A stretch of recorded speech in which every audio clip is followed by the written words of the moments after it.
It's really just all about creating high quality content and doing that at scale and doing it repeatably. Hey everyone, this is Prashant and I'll be your host for the VC10X podcast, and today we have Nick Tippmann with us. Nick is a vertical SaaS investor and advisor. He's also an LP in several VC funds. Previously, Nick was CMO at Greenlight Guru, where he led marketing efforts from $0 to tens of millions of dollars in annual recurring revenue while bootstrapping. In this episode, we talk about the growth story of Greenlight Guru, how to leverage SEO as a growth channel, how much work does it take to put SEO to work, how long do you have to wait to start seeing results from SEO, how startups should think about their GTM approach, what makes him excited about the vertical SaaS opportunity, how he evaluates startups and VC firms before investing in them, how does he keep track of his several investments, and so much more. So without wasting any time, let's dive straight in. Hey Nick, so good to have you on the VC10X podcast. How are you doing? I'm doing well. Thanks for having me, Prashant. I'm excited to be here. Yeah, absolutely. It's a pleasure having you on. To start things off, can we first have your story of having spent 8+ years at Greenlight Guru, where you went from $0 in ARR to bootstrapping it to tens of millions of ARR, and then ultimately raising $120 million from GMI equity. So can you walk us through that entire journey and the different stages of growth and how you tackle that? Yeah, I mean, it was a journey, that's for sure. Lots of ups and downs, a great learning experience. I don't know if I have time to take you through the whole journey, but I'll try to chop up some of the different sections. I mean, when we started out, like you mentioned, we bootstrapped starting from zero. In the early stages, it was really just all about finding product market fit, which meant finding our first few customers. Our founder, John Spear, originally had the idea, a medical device engineer, had lived and felt the problem for many, many years, came together with David Duram, our CEO and co-founder, and really figured out what are these first customers, what are their pain points, and building that initial solution. Once we kind of got those first handful of customers in place and just doing what you can to get them in, founder selling, referrals, whatnot, then it was really, once we felt good about that, it was about finding our first channel to scale. And then that was really about putting in place a scalable sales and marketing engine. In the early days, we invested heavily in content marketing, thought leadership, and SEO. Really had an organic, content-driven growth engine in the early days. Then really got that humming, and over time looked to refine our customer acquisition channels and add some additional channels. And once we kind of got past that first product and first channel phase, it was really about moving into that hyper growth phase, and then really all about moving and aligning the organization more around customer success now.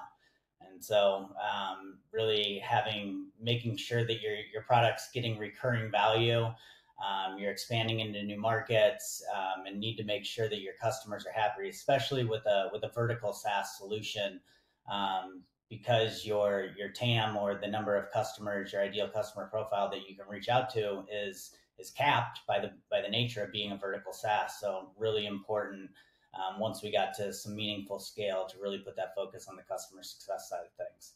Yeah, absolutely. That's a very interesting story, and we'll dive into different aspects of that story as we go on in this conversation. But first, when you were starting out this journey, it's a new company. So, what was the way wherein you acquired some new users? You mentioned SEO, but from what I've learned, SEO takes some time to kick in, right? So, how did you get those first customers in? Yeah, so something that I like to say, that I learned from a mentor of mine many, many years ago, is that brand builds everything over time. And so really, at its core, there's only two types of marketing, like direct marketing or brand marketing. Direct marketing, meaning you're trying to get someone to take an action, to download something, request a demo, buy your software. Whereas on the brand side, you're more trying to manage perceptions. In the early days, you don't have a brand, so really all you got is direct marketing. And that can come in many different flavors: cold outbound, referrals, founder selling, like I mentioned. Um, but over time, you really want to build that brand to be able to attract people to you, and that's where the thought leadership, the organic, the SEO, the content marketing comes into play. And so we had to do that founder selling, the things that don't scale in the early days, to kind of get those first handful of customers. But really, from the very beginning, early days of Greenlight Guru, we decided to invest heavily in content marketing and in thought leadership. It was actually one of the original insights that we had looking at the market and looking at the competition, is that there was no one doing any online modern digital marketing in the space, and thought that we really had an opportunity to lean into that. And so, yeah, you are correct that it takes some time to get it going. But while we were pre-product, pre-revenue, or kind of in our design customer phase, we were already working on our content strategy and building that community in the early days. Yeah, that's very awesome the way you approached it. And another concept you mentioned is of vertical SaaS, and you've written quite a lot on the topic as well. So would love to know, like, what makes you so excited about the vertical SaaS entire ecosystem, and also in comparison with horizontal SaaS. If you could tell us. Yeah, for sure. So vertical SaaS has been interesting. I truly believe that it is the ultimate business model at the end of the day. So vertical SaaS companies versus horizontal SaaS companies are more capital efficient. They have lower customer acquisition costs because they grow from word of mouth. You can upsell. They have great retention. Their customers are sticky.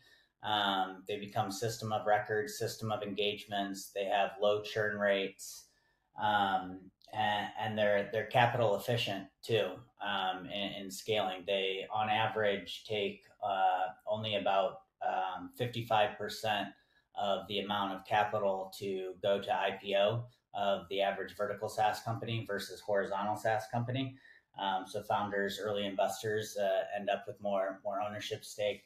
Um, but really, what's kind of changed over the last, call it 2 or 3 years, has been a business model innovation that's really made vertical SaaS even more attractive, and even more of a bigger trend that you're seeing in the ecosystem these days. And that's really what some of the early vertical SaaS winners and pioneers like Toast and Shopify and Mindbody and Service Titan figured out, which is that you can layer on these fintech solutions, whether that's with payments, payroll, insurance, um, working capital, financing, whatnot, and anywhere from 2 to 5x the TAM that you're going after. And so, as you mentioned, Greenlight Guru was a vertical SaaS for the med device industry, and we did bootstrap for the first 7 years or so of the company.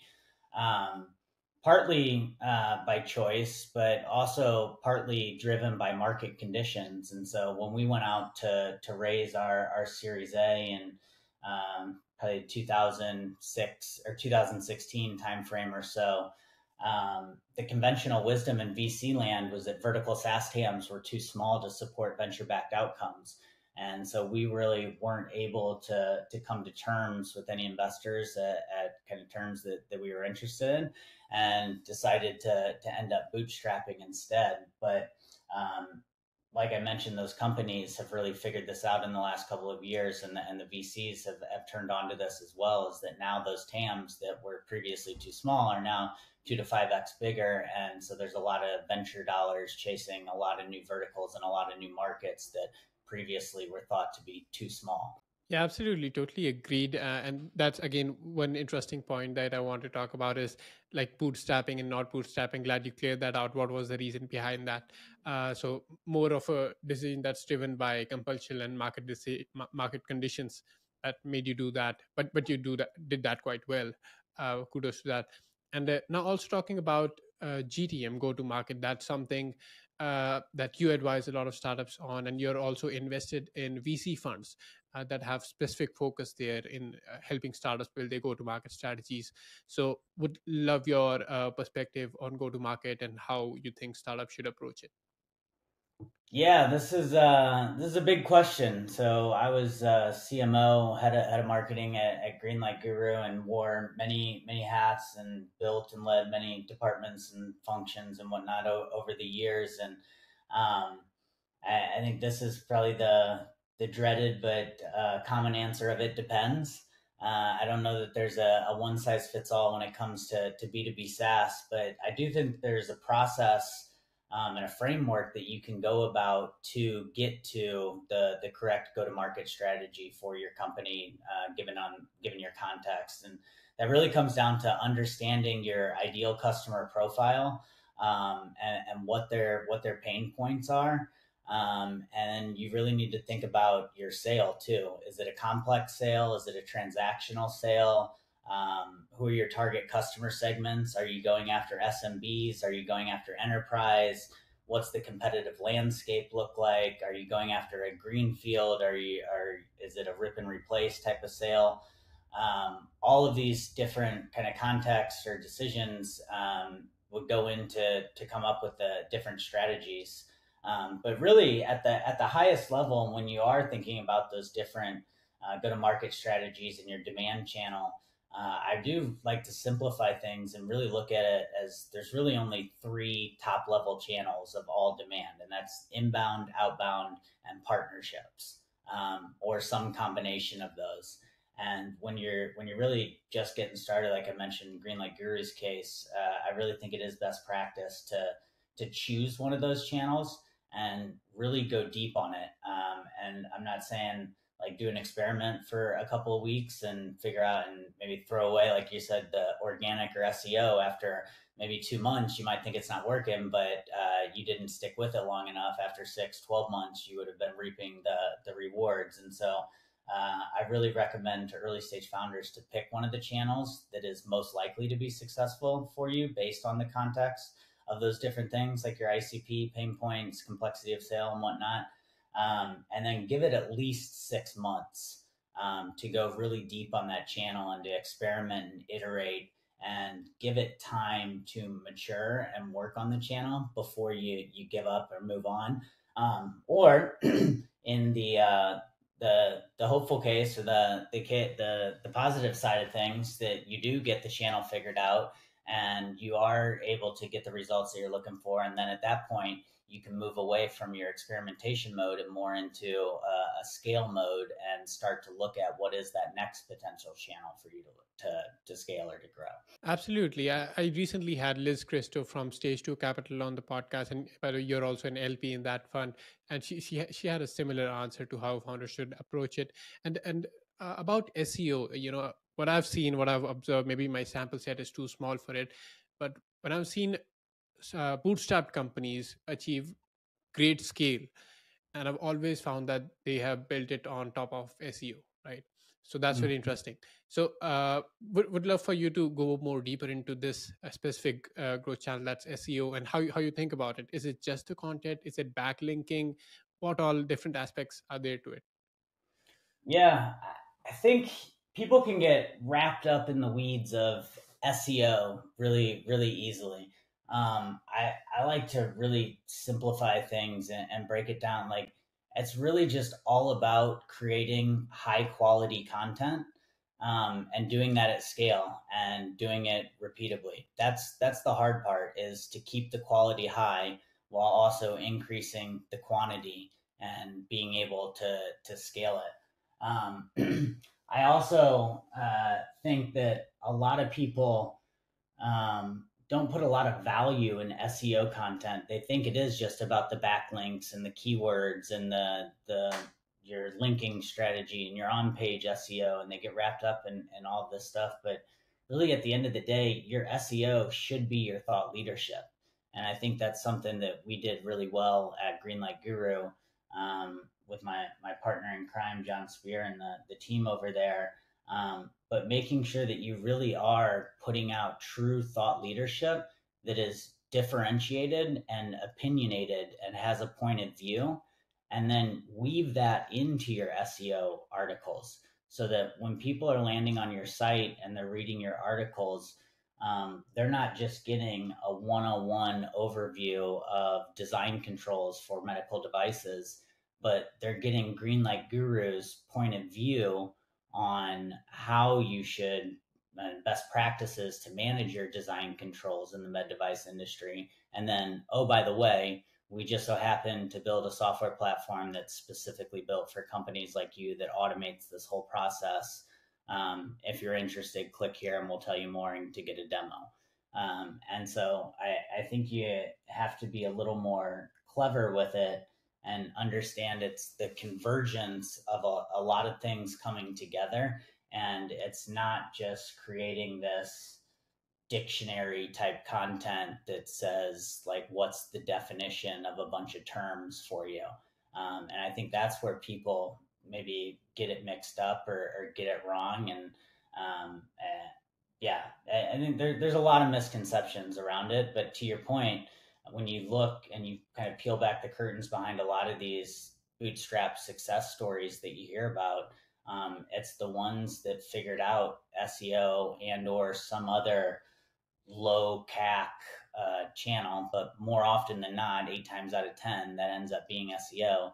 And these companies end up Right. having some sort of distribution advantage. Absolutely, totally agree. And to give our audience a little more practical sense, if they want to put it to practice, what's the number of articles or blog posts they should be targeting on a per month basis, given that the quality is also maintained and is top notch? What's the number of blog posts, and in how many months they should be expecting to see some sort of movement in terms of results?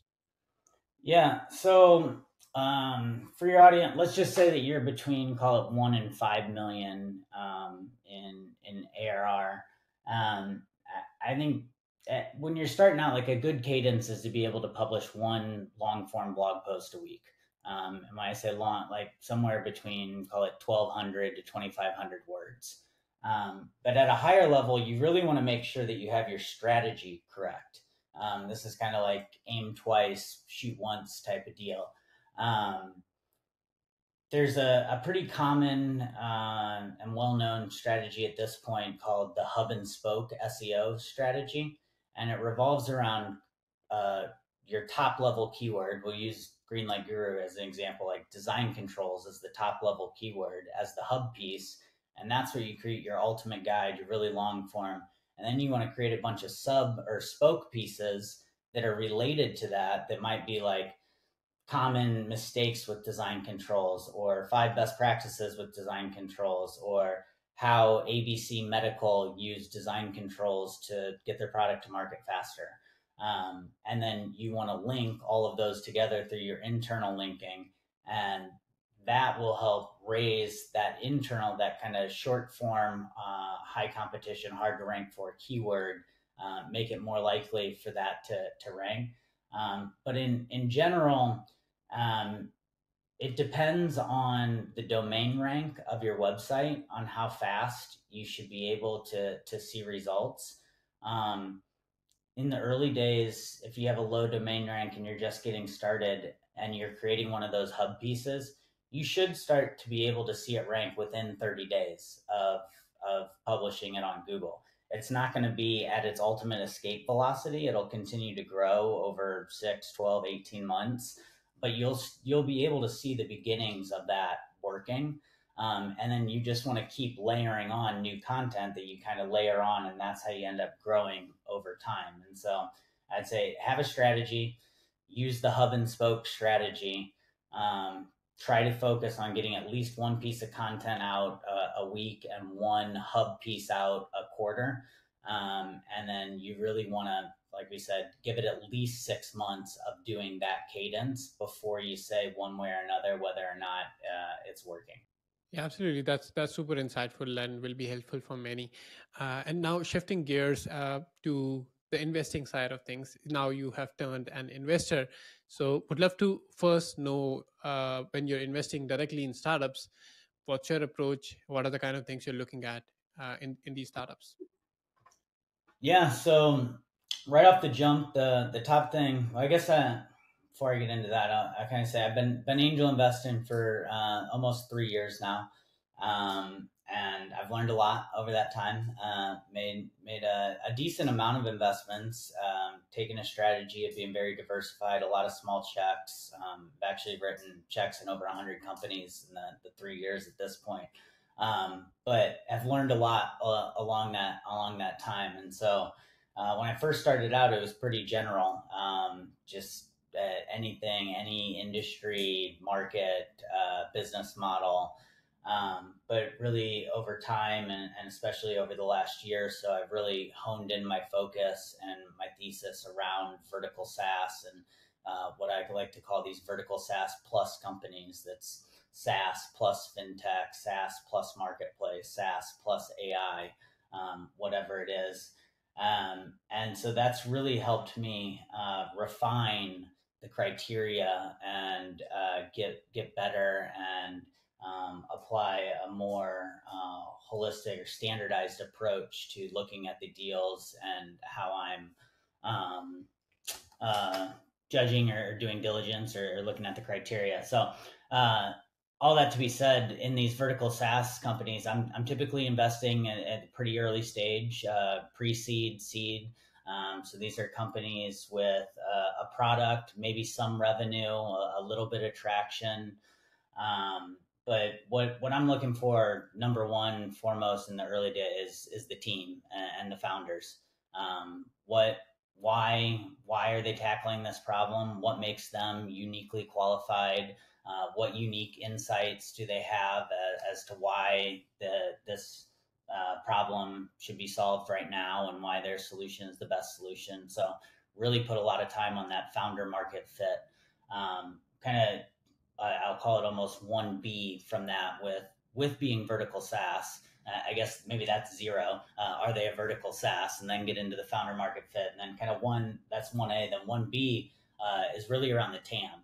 And so that's one of the pros and the cons of vertical SaaS. Pro, you have these winner-take-all dynamics where someone like Veeva can have 60% of the life science CRM market, where someone like Salesforce only has 30, still at this scale today and the size that they are.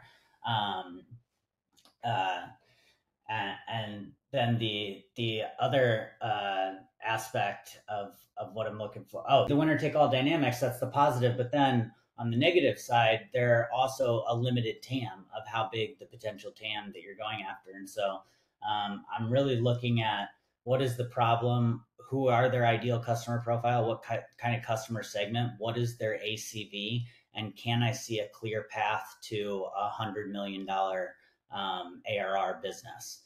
And so looking at how many customers are, what's their ACV, and is there a credible path? And then kind of from there, it would be go more into the standard due diligence. But the other point that I'll call out specifically with vertical SaaS companies that maybe it places a little more emphasis on, particularly at the pre-seed and seed stage than you might with other startups or definitely horizontal SaaS companies, just around competition.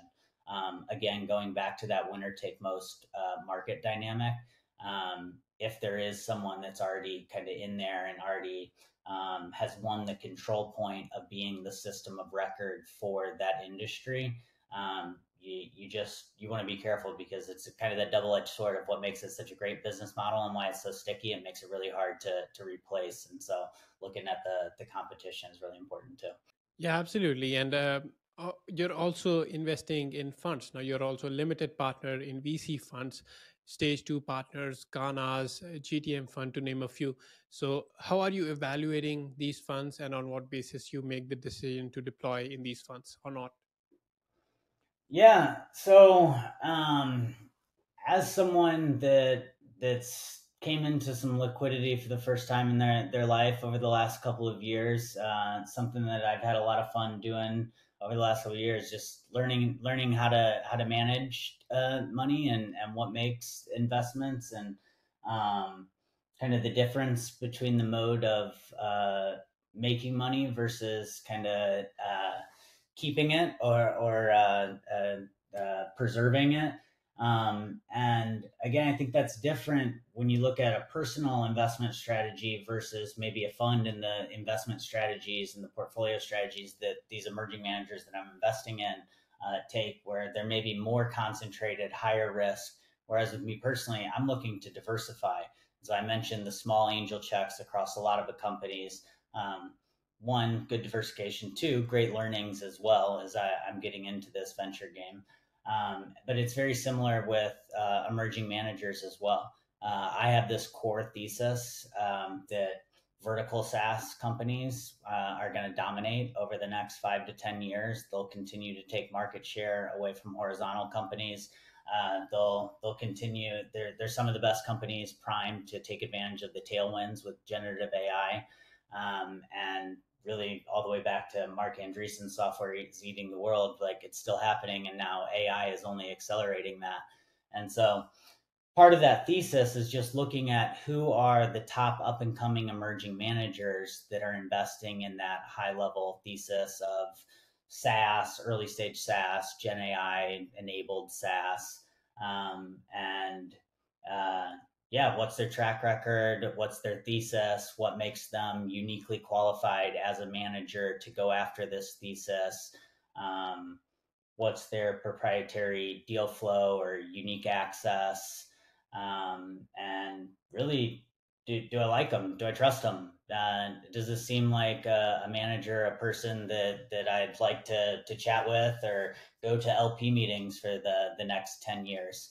I think we all realize this venture game's a long-term game, and it's a relationship game as well. And I plan to be in it for the next 10, 20, 30, 40 years as well. And so I also see it as a way to create some relationships and build and continue to build my network. And finally, the last thing I'll just say is that when you look at the data too, it's pretty clear emerging managers outperform established funds, which is an interesting thing. The common phrase of nobody gets fired for buying IBM is kind of what I've learned is similar in the institutional LP world, with these large endowments and foundations where they're back to capital preservation more than looking at the upside. And so these large multi-stage mega funds make a lot of sense to them. But if you're looking for pure returns and looking for funds that are going to consistently do 3, 5, 10x, those are coming from your emerging managers. And so a lot of different factors, and I know that's a long-winded way, but a lot of different, couple different motivations for investing in these different funds, but then also a couple different ways that I'm looking at and judging and making the decisions on them too. Certainly, that's very insightful. And now that you're making so many investments that are spread across, right? So many small angel checks, there are investments in the funds. So how are these startups reporting to you, and how are you keeping track of all these investments? Yeah, it's been a learning experience. I'll say that. I would say I don't have a set schedule per se right now. Some founders follow a more standard and rigid reporting structure. I would say I don't recommend, or I mean, I don't mandate or suggest anything to the founders that I work with. I'm not the size check that would get into that at all. But yeah, like some that I get monthly updates from a cohort of them.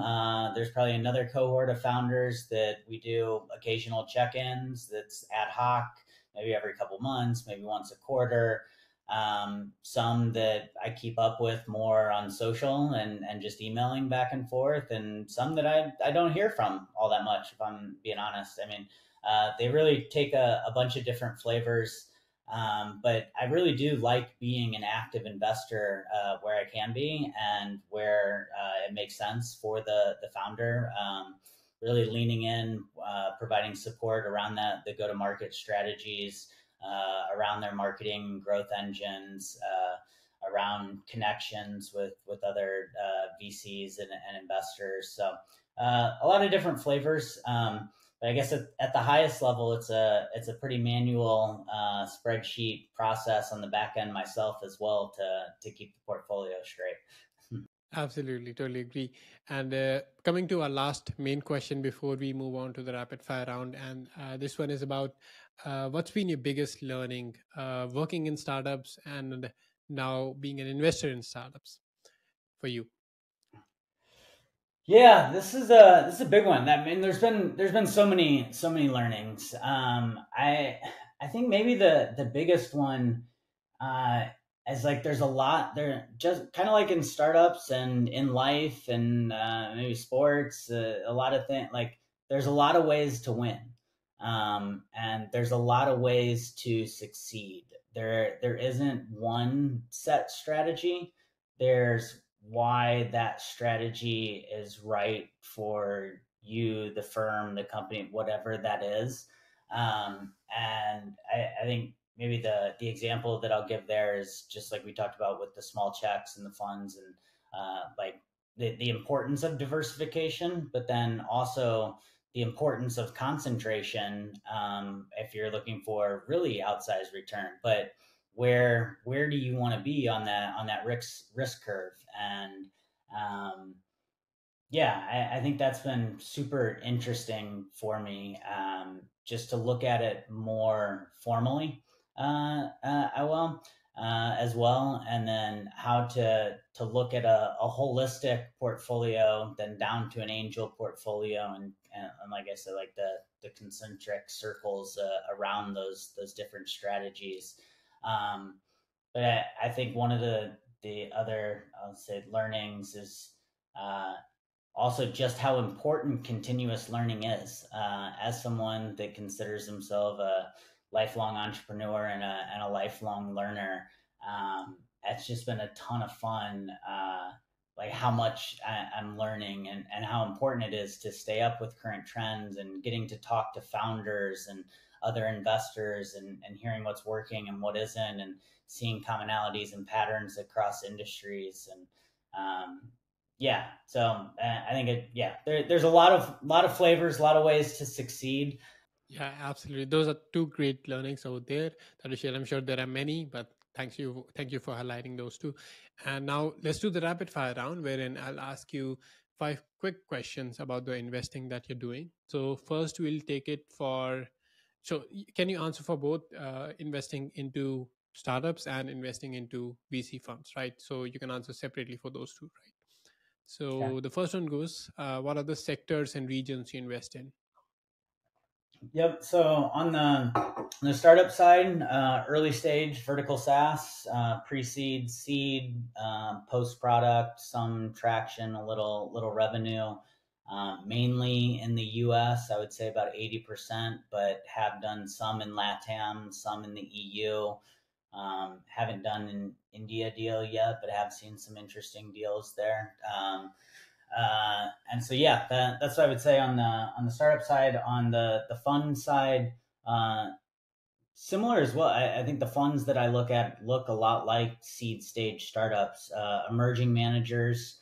I think all my funds have been fund one or fund two. Um, Funds that, like I said, have a unique approach, writing smaller collaborative checks alongside other leading investors.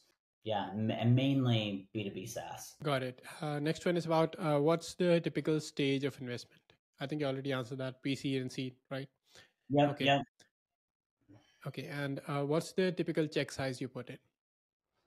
Yeah, so on the angel investment front, typically about 5 to 15K, depending. And then on the fund size, typically probably around 100 to a couple 100K commitments as well. So yeah. Okay, that's great. And where can founders or maybe fund managers reach you in case you prefer them reaching directly? Yeah, would love to chat. Love to talk with any vertical SaaS founders out there. Also, other investors, angels that look at vertical SaaS deals. But the best way to find me right now is on LinkedIn. Just go on there, search my name, Nick Tippmann. I'm on Twitter as well at @ntippmann. But those are the probably best way. And then You can also reach out via email. I respond to cold emails, welcome cold emails, so feel free to reach out. That's ntippmann@gmail.com. That's awesome. I'll make sure to put all those links in the show notes below so that our listeners can get there easily. Thanks so much for coming on, Nick. It's been an absolute pleasure having you on and the insights that you shared. And I wish you happy investing.